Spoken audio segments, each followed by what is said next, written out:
একটু ভলিউম টলিউম দিয়ে সালামের জব দেন। আসসালামু আলাইকুম রহমতুল্লাহ। এরকম ঝাঁকি না দিলে আমার আবার ভলিউম বের হয় না, আপনাদের ঝাঁকি না হলে আমার আবার কথা বের হয় না। একটু আপনারা ভলিউম দেবেন, আমারও ভলিউম বাড়বে ইনশাআল্লাহ। আল্লাহ সুবহানাহু ওয়া তাআলার মহান দরবারে লাখো কোটি শুকরিয়া জ্ঞাপন করছি যে মহান মনিব প্রচণ্ড গরমের ভেতরে তীব্র তাপদাহ চলছে সারা বাংলাদেশে, ঠিক না বলেন? এর ভেতরে গরমকে উপেক্ষা করে যে মহান আল্লাহ সুবহানাহু ওয়া তাআলা আপনাকে আমাকে কোরআনে কারীমের মজলিসে বসিয়ে দিলেন, সেজন্য করেছে আল্লাহ সুবহানাহু ওয়া তাআলার দরবারে সকলেই প্রাণ খুলে পড়ছি আলহামদুলিল্লাহ, আলহামদুলিল্লাহ, আলহামদুলিল্লাহ। লাখো করে দরুদ এবং সালাম করছি বিশ্ব মানবতার মুক্তির দূত, মানবতার বন্ধু মুহাম্মদুর রাসূলুল্লাহ বলেন সাল্লাল্লাহু আলাইহি ওয়াসাল্লাম। সকলে আমার সাথে একটু পড়েন, রব্বানা লাকাল হামদ হামদান কাসীরান তাইয়্যিবান মুবারাকান ফীহি ইয়া রব্বি লাকাল হামদু কামা ইয়ানবাগি লিজালালি ওয়াজহিকা ওয়া আযীমি সুলতানিকা। আমরা প্রশংসা করলাম কার? আল্লাহর নামটা আরো আসতে বলেন, কার? হাঁটার সময় প্রশংসা করব কার? খাওয়ার সময় কার? চলার সময় কার? মানুষের জমির আইল কাটার সময় কার? কি তাইলে মানুষের জমির আইল ঠেলবেন নাকি? আইল ঠেলা তো জায়েজই আছে, তাই না? জায়েজ আছে। মানুষের জমির এক অংশ আপনি ভোগ দখল করে খেতে পারবেন, এটা ইসলাম আপনাকে নিষেধ করে দিয়েছেন আমার প্রিয় ভাইরা। কিন্তু আমরা জমির আইল কাটার সময় ইসলামও মানি না, কোরআনও মানি না। আমরা ইসলাম আর কোরআনকে মসজিদের মধ্যে আটকে রেখেছি যে ইসলাম বুঝি খালি মসজিদে আর মাদ্রাসায় থাকবে, বাদ বাকি জায়গা আমরা গোষ্ঠী শুদ্ধা যা খুশি তাই করব। কথা কয় না? আর ইসলাম আর কোরআন খালি মসজিদের মধ্যে থাক, আর ওজনে কম দেওয়া, খাদ্যে ভেজাল দেওয়া, একটু একটু সুদ খাওয়া, একটু একটু ঘুষ খাওয়া, ওজনে কম দেওয়া, ব্রিজ তৈরি করতে গিয়ে রডের বদলে বাঁশ দেওয়া, তারপরে পাকা রাস্তার ইট খাওয়া, বালি খাওয়া, সিমেন্ট খাওয়া, রড খাওয়া, এই কাজগুলো আমরা করব। এগুলাতে ইসলাম দরকার নাই, শুধু ইসলাম দরকার, কোরআন দরকার, মসজিদ আর মাদ্রাসায়, বাদ বাকি গোষ্ঠী শুদ্ধ আমরা ইচ্ছা মতো চালাবো নাকি? কথা কয় না। আল্লাহ কি বলছেন আসেন কোরআন থেকে একটু দলিল নেন। প্রিয় ভাইয়েরা আমার, আল্লাহ রাব্বুল আলামিন বলেন আমান ইয়াবতাগি গায়রাল ইসলামি দীনান ফালাই ইউকবালা মিনহু ওয়া হুয়া ফিল আখিরাতি মিনাল খাসিরিন। হয় নাই ভাই? কোরআনে কারিমের আয়াত যখন তেলাওয়াত হবে কণ্ঠে যা ভলে আমাদের সবগুলো ছেড়ে দিয়ে আল্লাহু আকবার বলা লাগবে। পারবেন তো ইনশাআল্লাহ? রাজি আছেন তো? দেখি হাত তুলেন তো কারা কারা পারবেন না। আমি আপনাদের এলাকার মানুষ তো, এলাকারই সন্তান, মাঝে মাঝে একটু ঝাঁকি দেবো, একটু একটু বুঝে শুনে জবাব দিন। আমি হুজুরটা বাচ্চা হুজুর, তারপরেও আল্লাহর রহমতে আপনাদের দোয়ায় পৃথিবীর অনেকগুলো দেশে আমি প্রোগ্রাম করি। বাংলাদেশ, ভারত, এই যে সৌদি আরব গেলাম, বাহরাইন গেলাম, তারপরে মালদ্বীপ গেছি, নেপাল গেছি, ভুটান গেছি, পৃথিবীর অনেকগুলো রাষ্ট্রে আমি আল্লাহর রহমতে আপনাদের দোয়ায় ওয়াজ মাহফিল করি। দেখতে বাচ্চা হুজুর, আমারই একটা বাচ্চা আছে, কিন্তু এখনও মনে করে যে হুজুর বুঝি পিচ্ছি হুজুর। তো যাই হোক, একটু আমার সাথে একটু ভলিউম দেবেন ইনশাআল্লাহ। রাজি আছেন তো? একটু হাতগুলো টান টান করে সিনা টান করেন তো, একটু আল্লাহর নাম আমরা তাকবীর দেবো। সবাই সিনাগুলো টান করেন, দেখেন আবার হাত বের করতে যান, কার পাশের জনের যান নাক ফাটাই দেন না, হাতগুলো বের করেন। নারে তাকবীর। দেখেন তো ভাইজান, আপনি আর্মির পারসন, দেখেন তো হাতকে তোলেন, একটু লক্ষ্য করবেন। নারে তাকবীর। আল কোরআনের আলম, আল হাদিসের আলম, নারে তাকবীর। আলহামদুলিল্লাহ বলেন। আল্লাহর নামে তাকবীর দিলে মজা আছে না নাই? জোরে কোন মজা আছে না নাই? এখন আমি আবার কোরআনে কারিমের আয়াত তেলাওয়াত করব, একটু দেখি আপনাদের ভলিউম কতদূর যায়। সুরকালি পার হয় না, এপারে আসেন। আল্লাহ রাব্বুল আলামিন বলেন ومن يبتغي غير الإسلام دينا فلن يقبل منه وهو في الآخرة من الخاسرين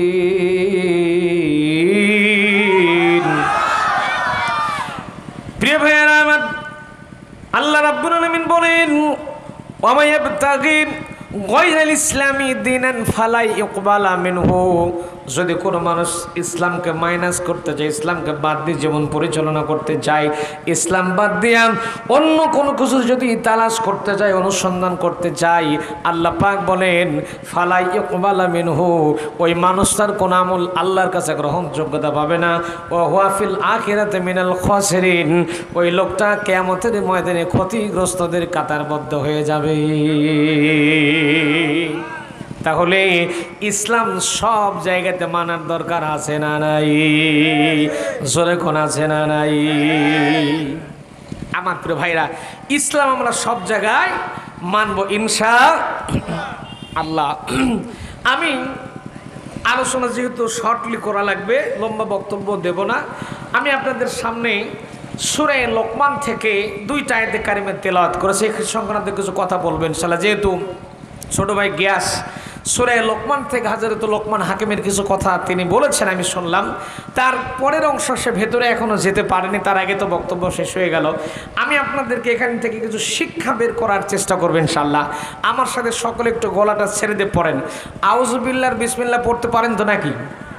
কথা কই না বাড়ি, পারেন না? পারেন না? আসেন আমরা জামাতের সাথে গলাটা একটু ঝাঁকে দিয়ে ক্লিয়ার করি।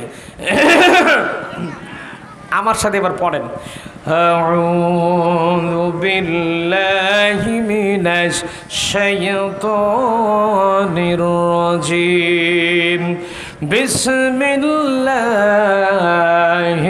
রাহমানির রহিম। ولقد آتينا لقمان الحكمة أن اشكر لله ومن يشكر فإنما يشكر لنفسه ومن كفر فإن الله غني حميد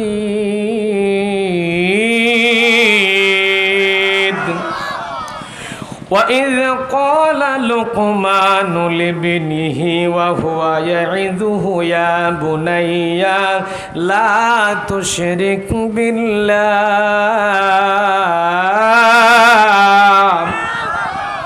إن الشرك لظلم عظيم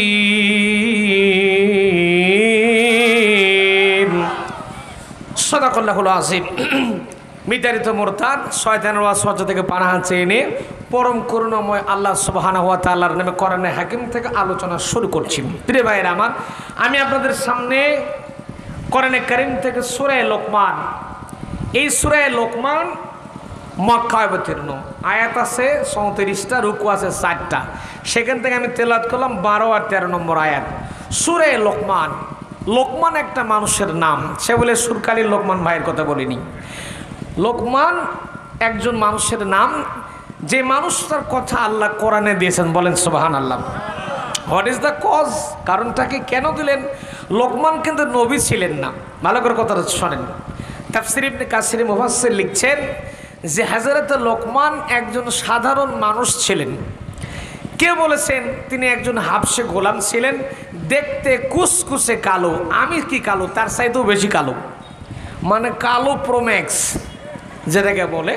হযরত লোকমান হাকিম ছিলেন, কুসকুসে কালো, ঠোঁটগুলা ছিল এলোমেলো, দাঁতগুলা ছিল খর্বাকৃতির, নাকটা ছিল বোঁচা, লোকটা ছিল বেঁটে, মানে দেখতে মোটেও সুন্দর ছিলেন না তিনি।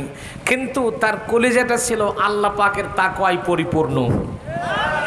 সুবহানাল্লাহ। পেছনের ভাইরা কালকে বাড়িতে গিয়ে বলেন আজকে থাক। প্রিয় ভাইরা আমার, আল্লাহ পাক মানুষের চেহারা দিয়ে আল্লাহ পাক বিচার করবেন। কে কালো, কে ধলো, কে মোটা, কে চিকন, কে বেটে, কে লম্বা, এটা আল্লাহর কাছে বিবেচ্য। আল্লাহর কাছে এটার কোনো বিবেচনা নাই। আল্লাহর কাছে বিবেচনা হলো ইন্না আকরামাকুম ইনদাল্লাহি আতকাকুম, যার তাকওয়া যত বেশি আল্লাহর কাছে তার দাম তত বেশি।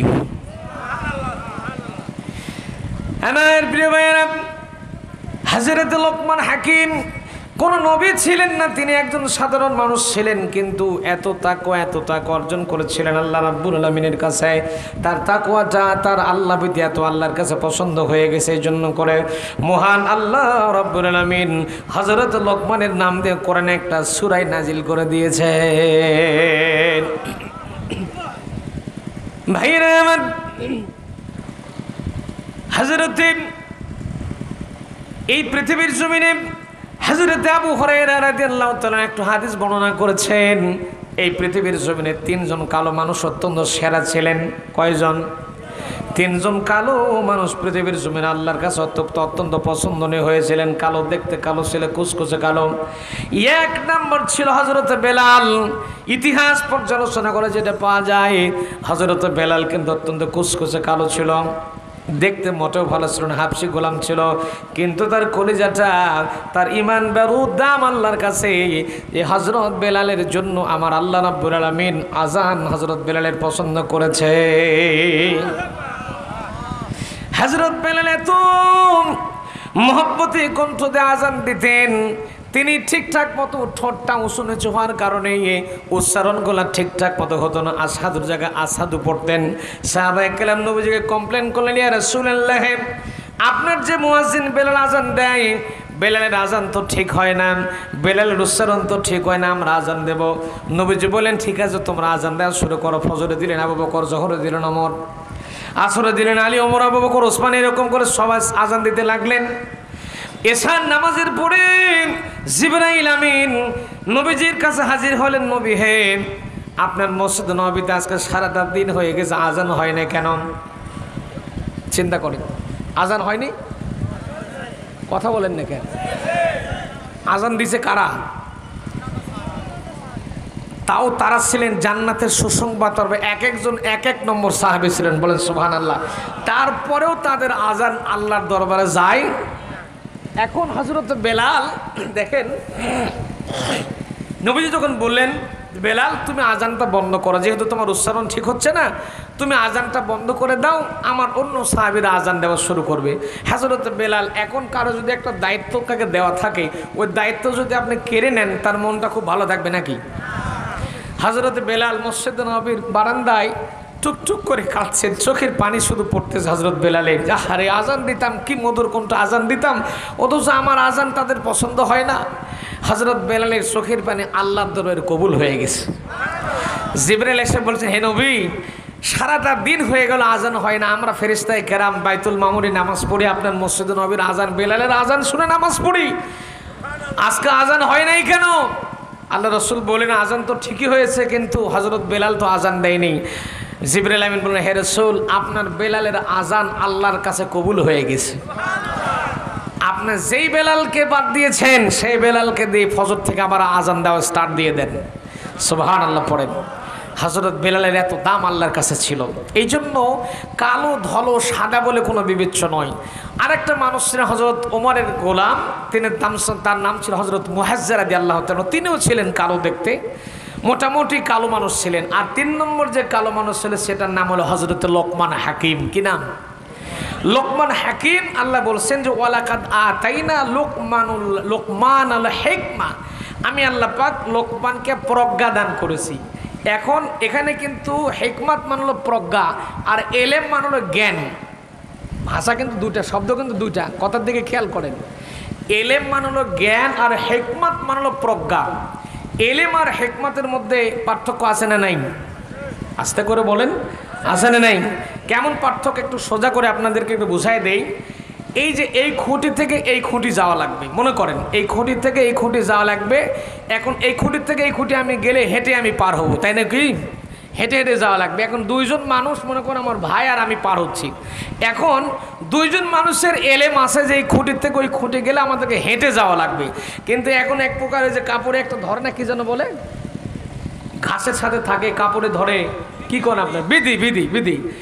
এখন আমি কাপড় উঁচু করে ধরে নিয়ে এই খুঁটিতে গেছি, আর আমার ভাই কাপড় উঁচু করতে পারেনি, তিনি কাপড় নিজে ছেড়ে দিয়ে এই খুঁটিতে হেঁটে গেছেন। এখন আমি উঁচু করে নিয়ে হেঁটে গেছি, আমার বিধি টিধি কিছু লাগেনি। এখন আমার ভাই উনি কাপড় সহই গেছেন, ওই বাঁশের খুঁটিতে যাওয়ার পরে দেখতেছেন তার মানে কাপড়ে বিধি লেগে গেছে। এখন ভাইয়ের এলেম আছে, শুধু হেকমত জানা নাই। আর আমার এলেমও আছে, হেকমতও আছে, এই জন্য এলেম অনুযায়ী হেঁটে গেছি, আর হেকমত অনুযায়ী পাঞ্জাবি একটা একটু উঁচু করে ধরছে, এই জন্য আমার বিধি গায়ে লাগে। এটার নাম হলো হেকমত। তো হযরত লোকমানকে আল্লাহ এলেমও দিয়েছিলেন, আবার হেকমত অর্থাৎ প্রজ্ঞাও দিয়েছিলেন। জোরে সোরে কোন সুবহানাল্লাহ। আর বলেছিলেন যে লোকমান, তুমি আল্লাহর শুকরিয়া করো, আর যে শুকরিয়া করে সে আল্লাহর জন্যই করে, কেননা আল্লাহ তো অভাবমুক্ত, প্রশংসিত। জোরে কোন সুবহানাল্লাহ। হযরত লোকমান হাকিম অত্যন্ত জ্ঞানী মানুষ ছিলেন, অত্যন্ত প্রজ্ঞাবান একজন মানুষ ছিলেন। তিনি তার সন্তানকে দুইটা নসিহত করেছিলেন। আমার ভাইরা, এই পৃথিবীতে সর্বপ্রথম ওয়াজ আর নসিহত করা লাগবে আগে নিজের বউ বাচ্চাদেরকে। ওয়াজ বুঝে বোঝাতে পারেনি, মানে ওয়াজ আমি যত বড়ই মৌলবি হই না কেন, এখন আমার প্রথম ওয়াজ করা লাগবে আগে বউ আর বাচ্চাদেরকে। কথা বুঝে বোঝাতে পারেনি। হযরত লোকমান হাকিম সর্বপ্রথম জীবনের সর্বপ্রথম শুরুতেই তিনি তার কলিজার টুকরা সন্তানকে 10টা উপদেশ দিয়েছিলেন। কয়টা? 10টা উপদেশ দিয়েছিলেন। আমি সময় স্বল্পতা হোক আর যাই হোক ছোট্ট ছোট্ট করে বলার চেষ্টা করবো ইনশাল্লাহ।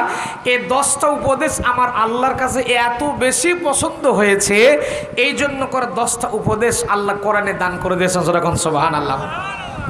তাহলে খালি নিজে বাঁচলে হবে না, পরিবারকে বাঁচাতে হবে, গ্রামকে বাঁচাতে হবে, এলাকাকে বাঁচাতে হবে, দেশকে বাঁচাতে হবে। যখন ঠিক কিনা? প্রিয় ভাইরা, এজন্য করে হযরত লোকমান হাকিম সর্বপ্রথম ওয়াজ করলেন, তার কলিজার টুকরা সন্তানকে ডাক দিয়ে বলতেছেন, হে আমার কলিজার টুকরা সন্তান, ইয়া বুনাইয়া, হে আমার সন্তান। হযরত লোকমান ওয়াজ করলেন, ওয়া হুয়া ইয়াইযুহুম, ইয়া বুনাইয়া লা তুশরিক বিল্লাহ।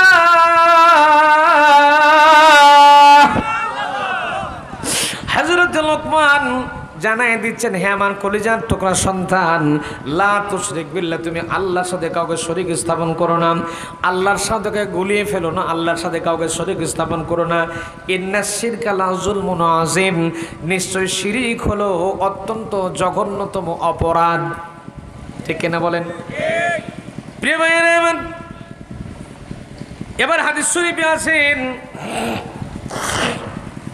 হযরত লোকমান তার সন্তানকে জীবনের সূচনা লগ্নে শুরুতে প্রথম উপদেশ দিলেন, হে আমার কলেজের টুকরা সন্তান, ইয়া বুনাইয়া লা তুশরিক বিল্লাহ, হে আমার সন্তান, আল্লাহর সাথে তুমি কাউকে শরীক স্থাপন করো না।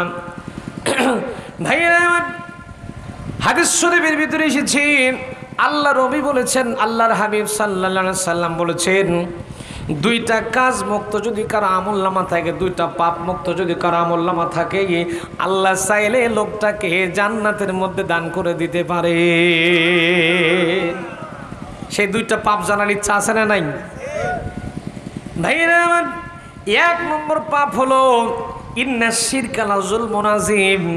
1 নম্বর হলো শিরিক মুক্ত আমল থাকা লাগবে। আর 2 নম্বরে মানুষের একটা টাকার হক আপনি মেনে খেতে পারবেন। এই দুইটা আমল যদি মুক্ত থাকে, এই দুইটা কাজ যদি মুক্ত আমল নামা থাকতে পারে, আল্লাহ চাইলে জীবনের গুনাহগুলো মাফ করে দিয়ে জান্নাতের মধ্যে আল্লাহ দিতে পারে। শিরক মুক্ত আমল থাকা লাগবে। ভাইরা আমার, বিশ্ব নবী আমার কথাগুলোকে বোঝা যায়? আমার নবীজি সেদিন মেরাজে গমন করলেন, মেরাজের রাতে আমার নবী যাওয়ার পরে জান্নাত ঘুরে দেখলেন, জাহান্নাম ঘুরে দেখলেন, সিদরাতুল মুনতাহা সব কিছু আমার নবী নখদর্পণ সব কিছু ঘুরে ঘুরে দেখলেন, হাউজে কাউসারের ইন্সপেকশন করলেন, সব দেখলেন। দেখার পর নবীজি লক্ষ্য করে দেখছেন, একটা লোক গোটা জান্নাত দৌড়াদৌড়ি করছে, গোটা জান্নাতটা ঘুরে ঘুরে দৌড়াদৌড়ি করছেন। নবীজি জিবরাইলকে প্রশ্ন করলেন, জিবরাইল রে, এই মানুষটার জীবনে এমন কি আমল করেছে, মানুষটা আল্লাহর কাছে এত পছন্দনীয় হয়ে গেল কেন, যে কারণে আল্লাহ পাক তাকে গোটা জান্নাতটা দান করে দিয়েছে, একটা বারের জন্য বলো কি আমল করেছে লোকটা? জিবরাইল আমিন মুসকে একটু হাসি দিলেন, ডাকতে বললেন, হে নবী, এই মানুষটার জীবনে তেমন কোনো ভালো আমল ছিল না, এই মানুষটার জীবনে ঠিকঠাক মতো নামাজ ছিল না, রোজা ছিল না, হজ ছিল না, যাকাত ছিল না, কিন্তু একটা আমল ছিল, এই মানুষটা শিরিক মুক্ত ছিল। কি মুক্ত? শিরক মুক্ত ছিল এবং মানুষের হক মেরে খায় নাই। এই মানুষটার আমলনামায় দুইটা জিনিস পাওয়া যায়। এই মানুষটা মুক্ত ছিল, এই মানুষটা থাকার কারণে, শিরক মুক্ত থাকার কারণে আল্লাহর কাছে তার একটা আমল গ্রহণযোগ্যতা লাভ করেছে। সেটা হলো রাস্তা 3 মাথার মোড়ে একটা গাছ ছিল, বিশাল বড় একটা বৃক্ষ ছিল, বিশাল বড় একটা গাছ ছিল। এই মানুষটা লক্ষ্য করে দেখলো এই রাতের বেলা পথিকেরা পথ চলতে গিয়ে, মানুষ যখন পথ চলাচল করতে চায় রাতের বেলা পথ চলতে গিয়ে মানুষের কষ্ট হয়ে যায়, গাছের সঙ্গে ধাক্কা লাগে, মানুষেরা আছাড় খায়। গাছের সঙ্গে ধাক্কা লাগার কারণে মানুষেরা পড়ে যায়, মানুষের পায়ে আঘাত লাগে, হাতে আঘাত লাগে, দেহের মধ্যে আঘাত লাগে। এই লোকটা চিন্তা ভাবনা করলো এই গাছটা কেটে রাস্তাটা ক্লিয়ার করে দেব, রাস্তাটা পরিষ্কার করে দেব। এই কাজটা লোকটা যখন করলো, আর আমার মালিক আল্লাহ রাব্বুল আলামিন খুশি হয়ে লোকটার আমলনামায় আল্লাহ জান্নাতটা লিখে দিলেন। একটা আমল রাস্তা ক্লিয়ার করে পরিষ্কার করে দিয়েছেন। রাস্তা ক্লিয়ার করা, আর তিনি রাস্তা পরিষ্কার করে দিয়েছেন, আর আমরা মানুষের রাস্তা বন্ধ করার চেষ্টা করি, রাস্তায় বাঁশ দেওয়ার চিন্তা করি। কথা কয় না, আছে না নাই? দুইটা জিনিস জীবনের সাথে মিল করে যান। ওয়াজ শুনলে হবে না, বাস্তবতার সাথে মিলান লাগবে ওয়াজ। ভাইরা আমার, দুইটা জিনিস একদম জঘন্যতম অপরাধ সমাজে। একটা হলো মানুষের পানি বন্ধ করে দেওয়া, আর একটা হলো মানুষের রাস্তা বন্ধ করে দেওয়া। কথা বুঝে বোঝাতে পারিনি।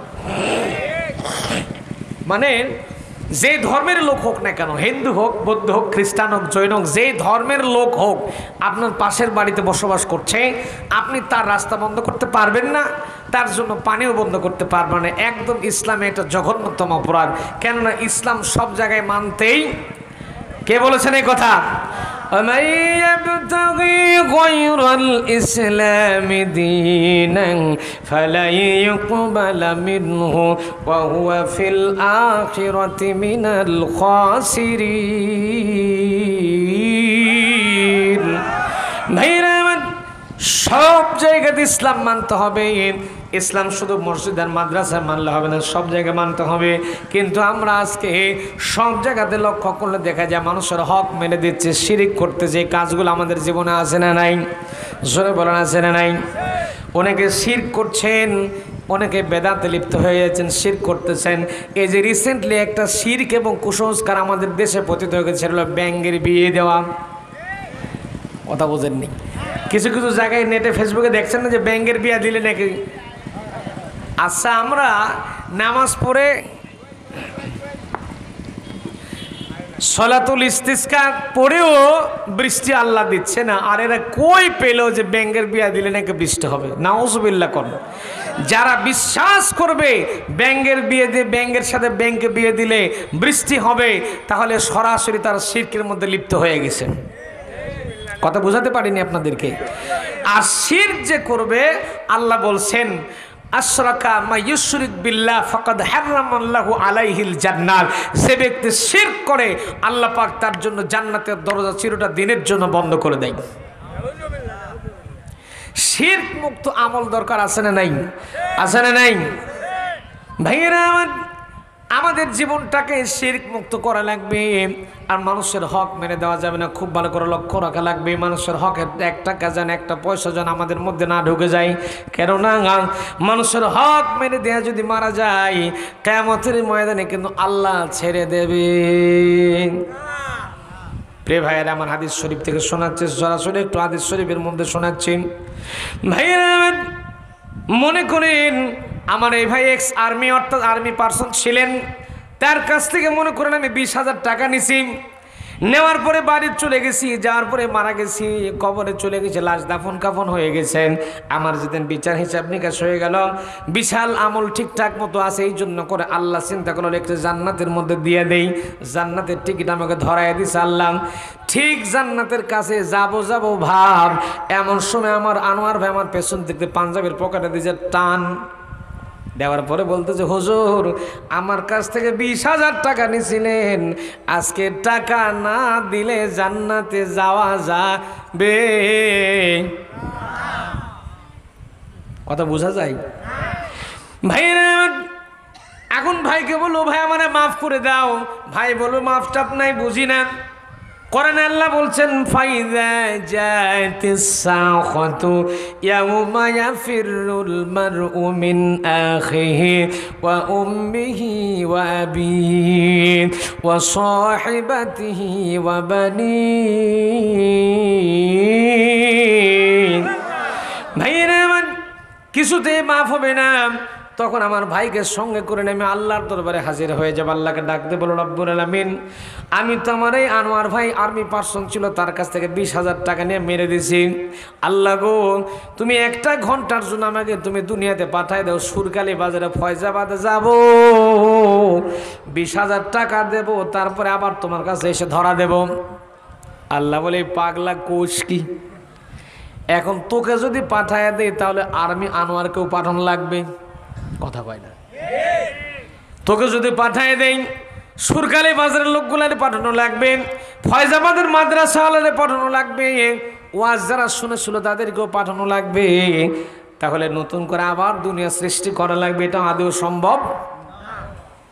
তখন আল্লাহর বলবো, আল্লাহ তাহলে আমার বাঁচাল শর্টকাট লাইন একটু বলে দাও। আল্লাহ বলে লাইন আছে, চিন্তা করিস না, এবার তোর আমল নামা থেকে কিছু আমল নামা বিকাশের মাধ্যমে আনোয়ারের অ্যাকাউন্টে পার করে দে।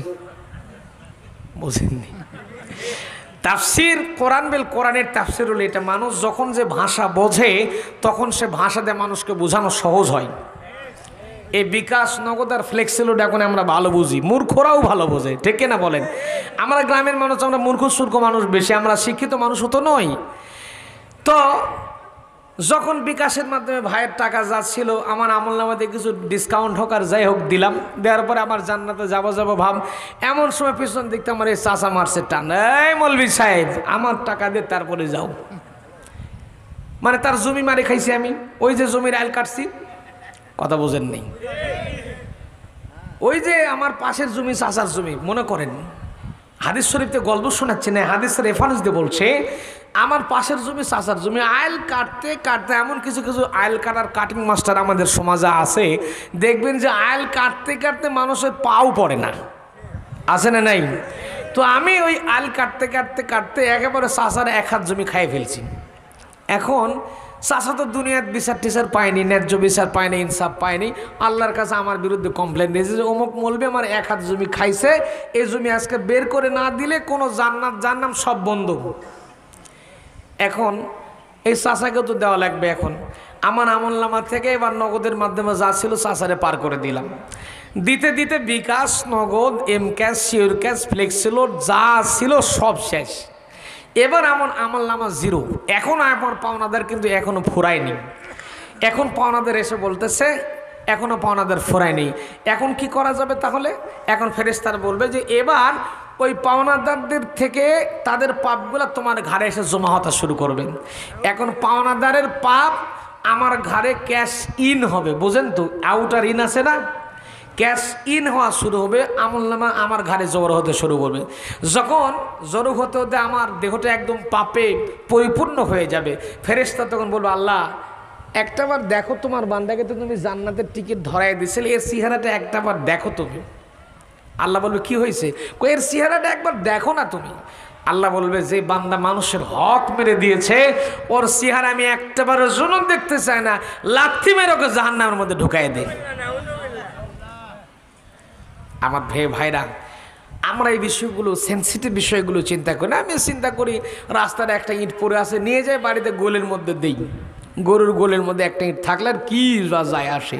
ওই একটা ইট নিছেন মানে আপনি বাংলাদেশের 18-19 কোটি মানুষের একটা ইট চুরি করছেন। কিয়ামতের দিন ওই চোরের কাতার ইট শুদ্ধ আপনাকে আল্লাহর দরবারে দাঁড়ানো লাগবে। কথা বুঝে বোঝেননি? আমি নাম নেব না, আমরা হুজুর মানুষ তো বিভিন্ন জায়গায় যায়, বিভিন্ন কিছু দেখতে হয় আমাদেরকে। আমি একটা বাজারে 1 কেজি গোস্ত নিছি, তো গোস্ত নিতে গিয়ে দেখতেছি ওজন দিতে দিতে আমাকে দিয়ে ফেলেছে প্রায় 1200 গ্রামের মতো ওজন দিচ্ছে। আমি বললাম এই তুমি যে 1 কেজি গোস্ত 1200 গ্রাম ওজন দিচ্ছ, তোমার লস হবে না? সে বলছে না হুজুর আপনি আল্লাহওয়ালা মানুষ, হুজুর মানুষ, ওয়াজ টোয়াজ করে নিয়ে যান, খেয়ে দোয়া টোয়া করবেন। আমি চিন্তাকে লাভ সর্বনাশ, এত বড় আল্লাহর ওলি এখানে বসে আছে আমি জানি না। মানে হুজুরদের কিছু কিছু মানুষ মনে করে মাথা মারা বুদ্ধি শুদ্ধি কিছু নাই। তো এখন তো ডিজিটাল কাটায় ডিজিটাল চুরি হয়। কথা বোঝেন নেই? তো ডিজিটাল কাটা একটু মাপে যখন তুলে দিলাম, দেওয়ার পর লক্ষ্য করে দেখতেছি সে আমার গোস্তের মধ্যে ওজন দিয়েছে মাত্র 800 গ্রাম। সে আমার তো বেশি দিল নাকি? এই যে ওজনে কম দিল, এখন বলেন তো কিয়ামতের ময়দানে তার কোনো রক্ষা আছে? এই জন্য এই আয়াতের তাফসীর আজকে বলতেছে 2টা পাপ মুক্ত জীবন গঠন করা লাগবে। কথা বুঝতে পেরেছেন?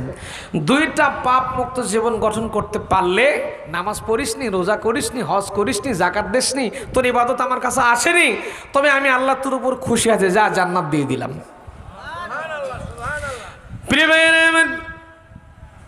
বুখারীর বর্ণনা, বুখারী শরীফের একটা হাদিস এসেছে, আল্লাহ পাক যখন কোনো বান্দাকে মাফ করতে চাইবেন, ক্ষমা করতে চাইবেন, কিয়ামতের ময়দানে তাকে একটু পর্দার আড়াল করবেন, একটা কাপড়ের আড়াল করে ধরবেন, দাঁড় করায় ধরবেন, একটা পর্দার আড়ালে তাকে নিয়ে যাওয়ার পরে জীবনের সবগুলো পাপ দেখাতে শুরু করবেন। বান্দারে, অমুক দিন তুমি নামাজ পড়ো নাই, অমুক দিন এই কাজটা করেছো, খারাপ কাজটা করেছো, অশ্লীল কাজ করেছো, জিনায় লিপ্ত হয়ে গেছো, সুদ খাইছো, ঘুষ খাইছো, রাহাজানি করেছো, হত্যা করেছো, অনেক কিছু অপরাধ সংগঠিত করেছো। এই যে দেখো ভিডিও ক্যামেরার মতো সেদিন মানুষের পাপগুলো যখন মানুষটাকে দেখানো হবে, এই মানুষটা ভয়ের চোটে আল্লাহর কাছে থরথর করে কাঁপতে থাকবে, ভয়ের সুরে কাঁপতে থাকবি। মহান আল্লাহ রাব্বুল আলামিনকে ডাক দে, বলুন রাব্বুল আলামিন, আমি তো পাপগুলা করে ফেলেছি, আল্লাহ আল্লাহ আমি তো অপরাধগুলা করে ফেলেছি। বান্দা তখন পাপের দৃশ্যগুলো দেখে হাউমাউ করে ডুকরে ডুকরে কাঁদতে থাকবে। আমি আগেই বলেছি, হাদিসটা হলো আল্লাহ যাকে মাফ করতে চাইবেন, কথা বুঝতে পেরেছেন? আল্লাহ যাকে মাফ করতে চাইবেন ওই মানুষটাকে একটা পর্দার আড়ালে নিয়ে গিয়ে জিনিসগুলো দেখাবেন। দেখানোর পরে যখন লোকটা কান্না জুড়ে দেবে, সঙ্গে সঙ্গে আল্লাহ রাব্বুল আলামিন বলে, বান্দারে আমার দৃশ্য তুমি, তোমার পাপের দৃশ্যগুলো দেখে তুমি অনুতপ্ত হয়ে গেছ, আমি আল্লাহ ইচ্ছা করেছি তোমার জীবনের গুনাহগুলো মাফ করে দিয়ে আমি আল্লাহ তোমাকে জান্নাত দান করে দিলাম। তাহলে আল্লাহর জান্নাতে যাওয়ার জন্য জীবনের শুরু থেকে শেষ পর্যন্ত এই 2টা পাপ মুক্ত থাকার দরকার আছে না নাই? সিলে কোন আছে না নাই? তুমি মেসওয়াক করা ফজিলত তো জানো, খাবার শেষে মিষ্টি মুখের হাদিসটাও মানো। তুমি মেসওয়াক করা ফজিলত তো জানো, খাবার শেষে মিষ্টি মুখের হাদিসটাও মানো। শুধু হক কথাটা উচ্চ স্বরে বলতে পারো না, অন্যায় দেখে বারুদ হয়ে জ্বলতে পারো না। কেমন মুসলমান তুমি একটু ভাবো না, কেমন তোমার ঈমান একটু বলো না। তুমি মেসওয়াক করা ফজিলত তো জানো, খাবার শেষে মিষ্টি মুখের হাদিসটাও মানো। তুমি যেই কালিমার দাওয়াত দিলেন বুকেতে নাই তুলে, দেখো সেই কালিমার দাওয়াত দিয়ে কত জন আজ জেলে। আর আসতে কোন ঠিক? তুমি যেই কালিমার দাওয়াত দিলেন বুকেতে নাই তুলে, দেখো সেই কালিমার দাওয়াত দিয়ে কত জন আজ জেলে। ঠিক কিনা বলেন? তুমি জীবনের মায়া ছাড়তে পারো না, প্রভুর রজ্জু আঁকড়ে ধরে চলতে পারো না। কেমন মুসলমান তুমি একটু ভাবো না, কেমন তোমার ঈমান একটু বলো না। যারা দিবস জামিন যাইল রে যাই দিন কায়েমের তরে, তুমি তাদেরকেও জঙ্গি বলো বাতিলের সুর ধরে। ফতুয়া দিয়ে উম্মার মাঝে বিভক্তি শুধু বাড়াও, নিজেকেই ভাবো হক, 'বাকিরা ভুলেই নীতিটাই ছড়াও। আমরা টুপিওয়ালারা খালি ফতুয়ানে ব্যস্ত হয়ে গেছে যে 8 রাকাত তারাবি না 20 রাকাত, নবী নূরের তৈরি, এটা মাটির তৈরি। মানে সামান্য বিষয়গুলো নিয়ে আমরা টানা হেঁচড়া শুরু করে দিয়েছি। আর এদিকে নাস্তিক মোরতাদ বেঈমান মুশরিকেরা ইচ্ছা মতো 180 গিয়ারে গাড়ি চালাচ্ছেন। কথা কর না কে? আর আমরা পড়ে আসি তারাবির নামাজ 8 রাকাত না 20 রাকাত, নবী নূরের তৈরি না মাটির তৈরি, দোয়াল্লিন না জোয়াল্লিন। ওই যে সিলেটের একটা ঘটনা, যে দুই পাড়িতে বলতে যে তুমি দোয়াল্লিন না জোয়াল্লিন, ওই আল্লাহর বান্দা বলতে যে আমি নামাজই পড়ি না। মানে দোয়াল্লিনও না জোয়াল্লিন, ওই নামাজই পড়ে না। আমার প্রিয় ভাইরা, ব্যাক টু দ্য পয়েন্ট, যে কথা বোঝাতে চাচ্ছিলাম যে 2টা পাপ মুক্ত জীবন গঠন করার দরকার আছে না নাই? আছে না নাই? এবার আর একটা দলিল নিয়ে যান। প্রিয় ভাইরা আমার, আল্লাহ রাব্বুল আলামিন বলছেন, লোকমান হাকিমের কথা আল্লাহ পাক কোরআনে জানিয়ে দিয়েছেন, ইয়া বুনাইয়া লা তুশরিক বিল্লাহ ইন্নাশ শিরকা লা যুলমুন আযীম, নিশ্চয় শিরক অত্যন্ত জঘন্যতম অপরাধ। ভাইরা আমার, আমরা একটা ঘটনা শুনি, মনে করি ঘটনাটা বুঝি বানানো কোনো কিচ্ছা কাহিনী, অথচ হাদিসটা বুখারীতে যে একদম সহিহ হাদিস, সেটা হলো একজন মহিলা, যে মহিলা পতিতাবৃত্তি করে, খারাপ কাজ করে, নোংরা কাজের মধ্যে মিলিত হয়ে যায়। এই মহিলা একবার মরুভূমি দিয়ে যাচ্ছিলেন, মরুভূমির পথ অতিক্রম করতে লাগলেন, মরুভূমি দিয়ে পথ চলাচল করা শুরু করলো। হঠাৎ করে লক্ষ্য করে দেখতেছেন তার পিছনে একটা কুকুর হাঁটা দিচ্ছে, তার পিছনে একটা কুকুর পথ চলতেছে। মহিলা লক্ষ্য করে দেখলো কুকুরটার ভিতরে তৃষ্ণা লেগেছে, কুকুরটার কলেজে তৃষ্ণাটা লেগেছে। তৃষ্ণা যখন কুকুরের মধ্যে লাগে, লক্ষ্য করে দেখবেন কুকুরের জিহ্বাটা লম্বা হয়ে মাটির কাছাকাছি চলে আছে। দেখেছেন? মহিলা নজর করে দেখলো কুকুরের জিহ্বাটা নাভিস্থল পর্যন্ত ঝুলে পড়ছে, মাটির কাছাকাছি চলে গেছে। মহিলা চিন্তা করলো কুকুরটাকে বড় তৃষ্ণা লেগেছে।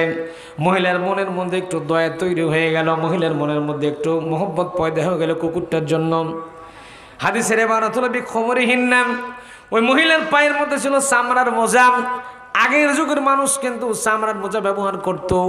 আগের যুগের মানুষেরা মোজা পায়ে দিয়ে ঘুমাতো, জুতা পায়ে দিয়ে ঘুমিয়ে থাকতো। হাদিসের মধ্যে আমরা বর্ণনা পেয়েছি, মোজা পায়ে দিয়ে ঘুমিয়ে থাকতো, জুতা পায়ে দিয়ে ঘুমিয়ে থাকতো, জুতা পায়ে দিয়ে ঘুমিয়ে থাকতো। ছোট্ট একটা কথা বলি, আমার নবীজি মেরাজের রাতে যেদিন মেরাজ করতে গিয়েছিলেন, আরো সাজিমে যখন উঠতে লাগলেন, আল্লাহর নবী তখন জুতা খুলতে চেয়েছিলেন।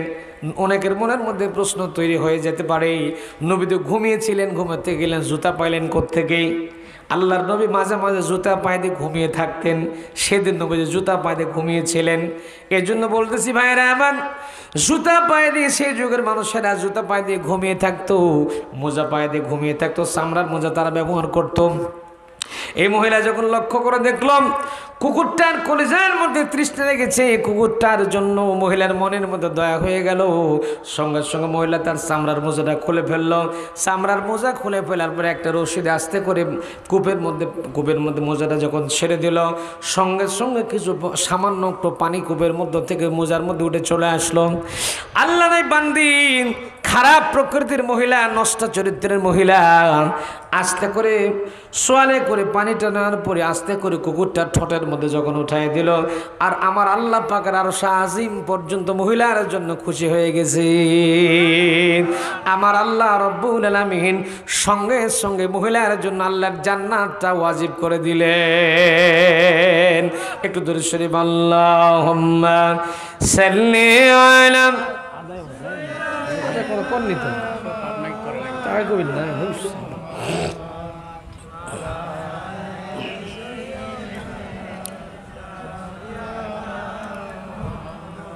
প্রিয় ভাইয়েরা আমার, যেহেতু লোকমান হাকিম, আমি কিন্তু বক্তব্য করছিলাম হযরত লোকমান হাকিম তার সন্তানকে উপদেশ দিচ্ছিলেন, আল্লাহর সাথে পরিচয় করায় দিয়েছেন। কার সাথে?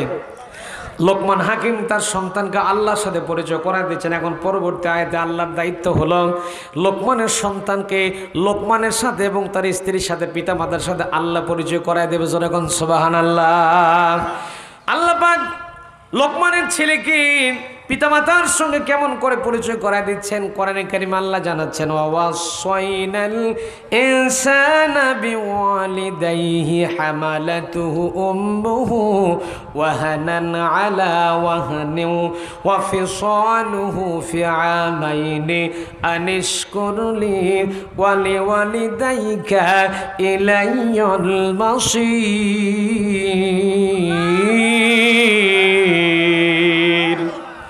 ভাইরা, আল্লাহ জানাচ্ছেন, পৃথিবীর মানুষকে আল্লাহ জানিয়ে দিচ্ছেন, দুনিয়ার সন্তানেরা ওয়াসাইনাল ইনসান, আল্লাহ সুন্দর করে জানিয়ে দিচ্ছেন ওয়াসাইনাল ইনসান বিওয়ালিদাইহি, ও দুনিয়ার মানুষ আমি আল্লাহ তোমাদেরকে নির্দেশ প্রদান করেছি বিওয়ালিদাইহি, তোমাদের পিতামাতার সঙ্গে সুন্দর আচরণ করো, সৎ ব্যবহার করো। নির্দেশ দিয়েছেন কে?